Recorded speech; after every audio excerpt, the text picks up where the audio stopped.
So guys, pang tip ko na sa Mount Pulag, and then kasama ko na yung girlfriend ko today. So this is one of the most exciting journey in my Mount Pulag. Sa Pulag, mag-start na kami mag-hike. So kasama ko pala si Mio, si Sarah, syempre ang aking baby.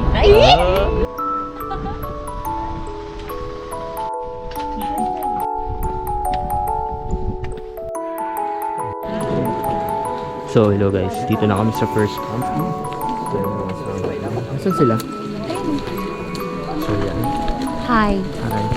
So first camp na kami and sobrang lamig. Pero walang hangin. I think sa ascending, doon mas malamig. Ha? Hello guys, nandito na kami sa scenery kung saan may kita yung Pulag. Ayan. Actually, not the peak pa. Pero, nandito na si Haring Araw. Ayan, ito na sila. Can you see? Oh, finally. Almost there. Almost there.